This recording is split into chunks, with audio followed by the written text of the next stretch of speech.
ఉన్నా. ఇక స్థానిక విషయాలకు వస్తే త్వరలో పుష్కరాలు రాబోతా ఉన్నాయి రాజమహేంద్ర నగరానికి. దీన్ని రాష్ట్ర ప్రభుత్వం చాలా కీలకంగా ఈవేళ ఎప్పుడు చంద్రబాబు నాయుడు గారు పుష్కరాలకి అత్యంత ప్రాధాన్యత ఇచ్చేటటువంటి వ్యక్తి. ఆయన చాలా సమర్థవంతంగా ఈ రాజమహేంద్ర పుష్కరాలను ఎప్పుడు కూడా నిర్వహించినటువంటి చరిత్ర కూడా ఉంది. ఇవాళ ఈ పరిస్థితుల్లోని మరి 27 జూన్ పుష్కరాలు అని చెప్పి అంటా ఉన్నారు. అంటే దాదాపు 14 నెలల కాలం దగ్గరలో వచ్చేసింది. ఇవాళ రాష్ట్ర ప్రభుత్వం దగ్గర నుంచి ఎంత సమర్థవంతంగా చిత్తశుద్ధితో ఉన్నప్పటికీ కూడా స్థానిక అధికారులు అలసత్వం చూపిస్తా ఉన్నారనేటువంటి మాట సర్వత్రా వినపడతా ఉన్నటువంటి వాస్తవం. దయచేసి అధికార వర్గాలు మేల్కోవాల్సినటువంటి అవసరం ఉంది. రాష్ట్ర ప్రభుత్వం నిధులు మంజూరు చేసిన తర్వాతే ఆలోచిద్దాం అనేటటువంటి ఒక ఆలస్యాత్మక ధోరణి వదిలి ఈ రాజమహేంద్ర నగరానికి కావాల్సినటువంటి అవసరాలు ఏమున్నాయి పుష్కరాలు నిర్వహణలో అనేటువంటి ఆలోచన చేయాలి. ఈవేళ రాజమహేంద్ర నగరం పొల్యూషన్లో కొట్టుమిట్టాడుతున్నటువంటి విషయం మనం చూస్తూ ఉన్నాం. గడిచిన ఫిబ్రవరి నెలలో అత్యధిక కాలుష్యం ఉన్నటువంటి ఢిల్లీ తర్వాత ఢిల్లీకి మించి కొన్ని రోజులు రాజమహేంద్ర నగరం కూడా వాతావరణ కాలుష్యం బారిన పడినటువంటి పరిస్థితి మనం గణాంకాల ద్వారా చూసాం. ఈవేళ ఎందుకు జరుగుతూ ఉంది కాలుష్యం? రాజమహేంద్రలో ఉన్న పరిశ్రమలన్నీ ఒక పేపర్ మిల్లు, హార్లిక్స్ ఫ్యాక్టరీ, లేదు కొన్ని ఈ మోస సెరమిక్ ఫ్యాక్టరీస్ తప్పి మరి ఏమాత్రం ఇక్కడ ఇండస్ట్రియలైజేషన్ అయితే లేదు. అంటే ఇండస్ట్రీస్ వ్యర్థాలు, వాటర్ అది నీటి కాలుష్యం గురించి మాట్లాడదాం. ఈ ఎయిర్ పొల్యూషన్ గురించి మాట్లాడుకోదలుచుకుంటే ఎందుకు వస్తుందనేది పొల్యూషన్ కంట్రోల్ బోర్డు వారు రీసెర్చ్ చేయాల్సిన అవసరం ఉంది. ఇక్కడ ఉన్నటువంటి సాంకేతికత, ఇక్కడ ఉన్నటువంటి ల్యాబ్లు మీకు సరిపోకపోతే రాష్ట్ర స్థాయిలోనో జాతీయ స్థాయిలోనో మీరు అక్కడ ఉన్నటువంటి పరిస్థితులు, అక్కడ ఉన్నటువంటి వనరులను ఉపయోగించుకుని ఇక్కడ జరుగుతున్నటువంటి ఎయిర్ పొల్యూషన్ మీద రీసెర్చ్ చేయాల్సినటువంటి అవసరం ఉంది. ఎందుకంటే రేపు రాబోయే పుష్కరాల్లో మరి లక్షలాది మంది తీర్థయాత్రకు అని చెప్పి ఇక్కడికి వచ్చేటటువంటి యాత్రికులు, భక్తులు వస్తారు. ఆ సమయంలో కనుక ఈ వాతావరణ కాలుష్యం ఇదే విధంగా ఉంటే అంటువ్యాధుల బారిన పడి ప్రజానికి అందరూ కూడా ఇబ్బంది పడేటువంటి పరిస్థితులు ఉంటాయి. అదేవిధంగా వాటర్ కంటామినేషన్ రాజమహేంద్ర నగరాన్ని తీవ్రంగా ఇబ్బంది పెడుతున్నటువంటి సమస్య. ఎవరో ఊహించినటువంటి స్థాయిలో నీటి కాలుష్యం ఉంది. 1930లో బ్రిటిష్ వారి హయాంలోని ఇక్కడ ఉన్నటువంటి వాటర్ వర్క్స్ ని నిర్మించడం జరిగింది. ఆ తరువాత 1964లో పేపర్ మిల్లు స్థాపించడం జరిగింది.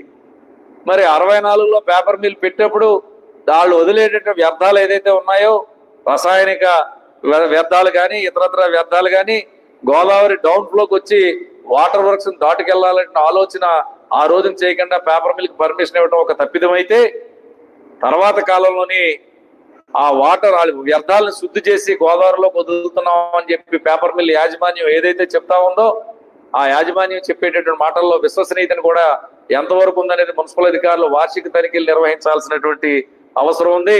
అది చేస్తున్నటువంటి దాఖలాలు అయితే లేవు.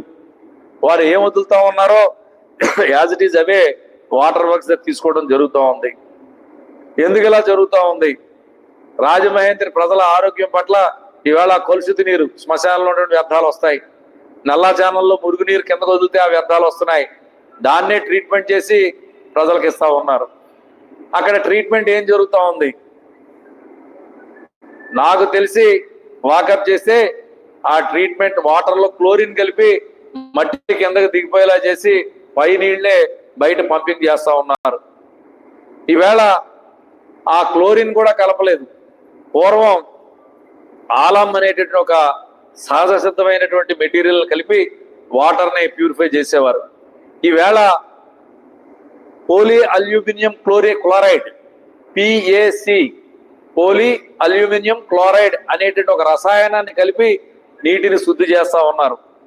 దీని మీద సంబంధించిన అధికారులు అది కృత్రిమ రసాయనం, కృత్రిమంగా తయారు చేసినటువంటి ఒక రసాయనం, దాన్ని వాడి శుద్ధి చేయటం వల్ల ప్రజలు అనేక వ్యాధులు గురవుతూ ఉన్నారు. పరోక్షంగా రకరకాల వ్యాధులు వస్తూ ఉన్నాయి. దీని మీద అధికారులు ఏ రకమైన చర్య తీసుకుంటున్నారని చెప్పి నేను ప్రశ్నిస్తా ఉన్నా. ఈవేళ అది 54 million litres per day capacity MLD. ఇప్పుడు ఏదైతే వాటర్ వర్క్స్ ఉందో పుష్కరాల రేవు దగ్గర 54 MLD, దాని రోజుకి 54 మిలియన్ లీటర్స్ డేకి ఉత్పత్తి చేసేటటువంటి, శుద్ధి చేసి పంపించేటటువంటి పంపింగ్ స్కీమ్. దానికి అదనంగా కోట్లింగాలపేటలోని అడితీల దగ్గర ఒక 10 MLD, అదేవిధంగా ధవళేశ్వరం దగ్గర ఒక 10 MLD కట్టారు. ఈ కోట్లింగాలపేట దగ్గర కట్టిన 10 MLD అక్కడి నుంచి నీరు తీసుకోవట్లే. ఆ నీరు వచ్చి లా హాస్పిన్ హోటల్ దగ్గర అక్కడ ఉన్నటువంటి అక్కడి నుంచి వాటర్ పికప్ చేస్తా ఉన్నారు. ఏమిటి దానివల్ల ప్రయోజనం? పేపర్ మిల్ కాలుష్యం కానీ, శ్మశాన కాలుష్యం కానీ, నల్లా ఛానల్ కాలుష్యం కానీ అవన్నీ కూడా ఇక్కడికే వస్తా ఉన్నాయి. ఇక్కడి నుంచి మళ్ళీ ఆ నీరు తీసుకెళ్లి కోట్లింగాలపేటలో పెట్టినటువంటి పంపింగ్ స్కీమ్ కి, ఫిల్టరేషన్ పాయింట్ కి పంపడం వల్ల మళ్ళీ అదే ఇబ్బంది ఇక్కడ ఎదురవుతా ఉంది. మరి దీని మీద అధికారులు, IAS ఆఫీసర్లు ఆలోచన చేయాల్సిన అవసరం ఉంది. ఎందుకు ప్రభుత్వానికి సరైనటువంటి నివేదికలు మీరు ఇవ్వటం లేదని చెప్పి నేను అడుగుతా ఉన్నా. ఈ రోజున మీకు బాధ్యత లేదా? మీరు ఎంతవరకు బాధ్యత తీసుకుంటున్నారు? ప్రజా ఆరోగ్యాల పట్ల, మౌలిక సదుపాయాల పట్ల మీరు ఇచ్చేటటువంటి నివేదికలను ఆధారం చేసుకునే రాష్ట్ర ప్రభుత్వాలు, జిల్లా యంత్రాంగం, ప్రజాప్రతినిధులు పనిచేసేటటువంటి పరిస్థితులు ఉంటే మీరు ఎందుకు ఖచ్చితమైనటువంటి నివేదికలు ఇవ్వలేకపోతా ఉన్నారు? ఇది ఎలా ఉంచితే నల్లా ఛానల్ ఫిల్టరేషన్ పాయింట్ అని పెట్టారు, ఇవాళ పనిచేయడంలే. నల్లా ఛానల్ ఏదైతే మురుగునీరు ఉందో డైరెక్ట్ గా గోదావరిలో కలిసిపోతా ఉంది. ఆ నీరే వాటర్ వర్క్ దగ్గర తీసుకుంటా ఉన్నారు. ఎంతకాలం ఇలాగా? ఇదే సమయంలోని CS ట్రీట్మెంట్ ప్లాంట్ దాదాపుగా 30 MLDతో ఉన్న CS మన ఈ ప్లాంట్ ని, ట్రీట్మెంట్ ప్లాంట్ ని ఆవలో పెట్టారు. రాజమహేంద్రలో మురుగునీరు అంతా కూడా అక్కడికి తీసుకువెళ్ళి అక్కడి నుంచి ట్రీట్మెంట్ చేసి గోదావరిలో వదలటానికి ధవళేశ్వరం వద్ద. ఇది ఎంత లోపభూయిష్టమైన విధానమో ఒకసారి ఆలోచిద్దాం. రాజమహేంద్రలో ఉన్నటువంటి వాటర్ సరఫరా రోజుకి 74 మిలియన్ల litres per day. Treatment plant వచ్చి 30 మిలియన్లు. పక్కన ఇంకా కొత్తగా వేరే కడుతున్నారు అనుకుంటే ఈ 30 మిలియన్లు ఎంతవరకు ప్యూరిఫై చేసి గోదావరిలో వదులుతారు? మిగతా వ్యర్థాలు ఎక్కడికి వెళ్తా ఉన్నాయి? ఇది ఎక్కడ వదులుతా ఉన్నారు? ధవళేశ్వరం దగ్గర వదులుతా ఉన్నారు.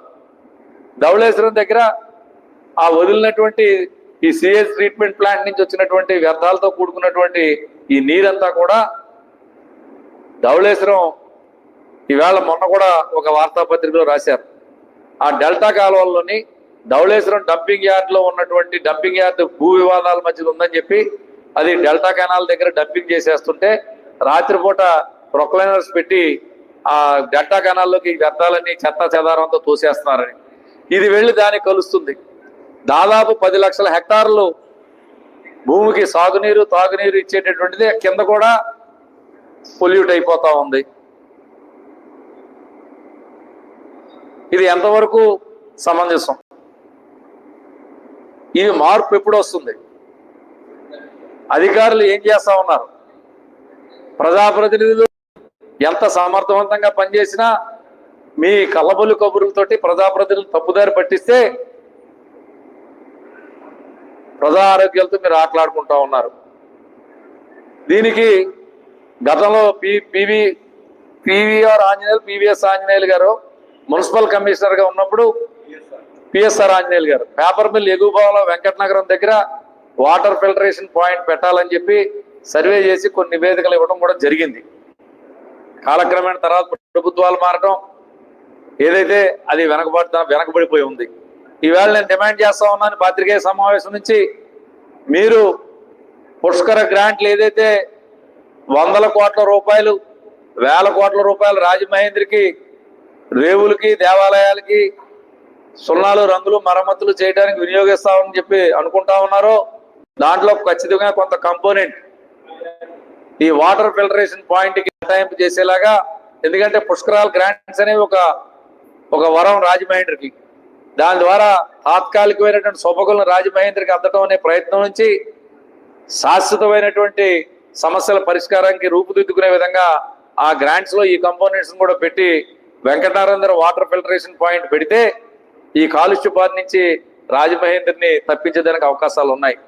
అదేవిధంగా ఇప్పుడు నడుస్తున్నటువంటి అవుతుంది ఖర్చు, ఈ ప్లాంట్ మార్చాలంటే ఖర్చు అవుతుంది. ఆ ఖర్చు స్పెషల్ కంపోనెంట్స్ ఈ సందర్భంగా కేంద్ర ప్రభుత్వ సహకారంతో, అదేవిధంగా కాలుష్యానికి గురి చేస్తున్నటువంటి ఏదైతే మరి పరిశ్రమలు ఉన్నాయో వారిని కూడా కార్పొరేట్ సోషల్ రెస్పాన్సిబిలిటీ కింద కొంత ఇవన్నీ కూడా సమీకరించి చేస్తే రాజమహేంద్ర ప్రధానికానికి మేలు జరుగుతుంది.